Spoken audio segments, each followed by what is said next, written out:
Hello hi friends, ಹೇಗಿದ್ದೀರಾ? ಚೆನ್ನಾಗಿದ್ದೀರಾ ಅಂದ್ಕೊತೀನಿ. ನಾನು ಕೂಡ ಚೆನ್ನಾಗಿದ್ದೀನಿ. Welcome to Shyamla Bhimraj YouTube channel. ತುಂಬಾ ಸಿಂಪಲ್ಲಾಗಿರುವಂಥ ಪುದೀನ ರೈಸು ಯಾವ ಥರ ಮಾಡ್ಕೊಳೋದು ನೋಡ್ಕೊಳ್ಳೋಣ ಬನ್ನಿ. ಮಿಕ್ಸಿ ಜಾರಿಗೆ ಹಸಿಮೆಣ್ಸಿನ್ಕಾಯಿ ಹಾಕ್ಕೊತಾ ಇದ್ದೀನಿ. ಒಂದು 2 ಎಸಳು ಬೆಳ್ಳುಳ್ಳಿ ಕೂಡ ಹಾಕ್ಕೊತಾ ಇದ್ದೀನಿ. ಚಕ್ಕೆ ಕೂಡ ಹಾಕ್ಕೊತಾ ಇದ್ದೀನಿ.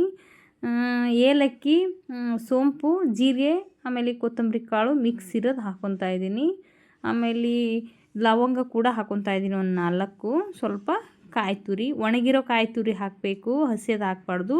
ಪುದೀನ ರೈಸಿಗೆ ಪುದೀನ ಸ್ವಲ್ಪ ಜಾಸ್ತಿನೇ ಹಾಕ್ಕೋಬೇಕು. ನಾನು ಇಲ್ಲಿ ಹಾಕ್ಕೊತಾ ಇರೋದು ಒಂದು ಕಟ್ಟು ಪೂರ್ತಿ ಹಾಕ್ಕೊತಾ ಇದ್ದೀನಿ.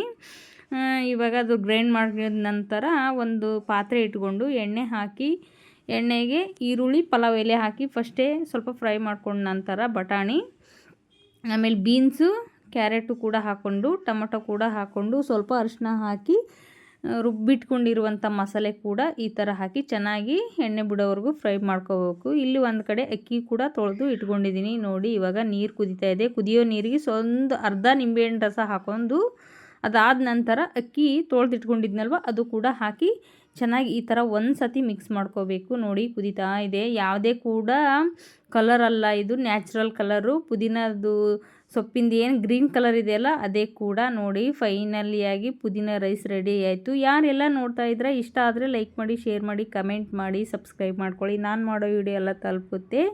ಸಾರಿ, ನನಗೆ 3 ದಿವಸ ಆಯಿತು ಲಾಗ್ ಮಾಡೋಕ್ಕಾಗಿದ್ದಿಲ್ಲ. ಬನ್ನಿ ಟೇಸ್ಟ್ ಮಾಡೋಣ ಹೇಗಿದೆ ಅಂತ. ತುಂಬಾ ಚೆನ್ನಾಗಿ ಬಂದಿದೆ ಪುದೀನ ರೈಸು. ನೀವು ಒಂದು ಸತಿ ಟ್ರೈ ಮಾಡಿ. ಮತ್ತೆ ಸಿಗ್ತೀನಿ ನೆಕ್ಸ್ಟ್ ಲಾಗಲ್ಲಿ. ಬಾಯ್.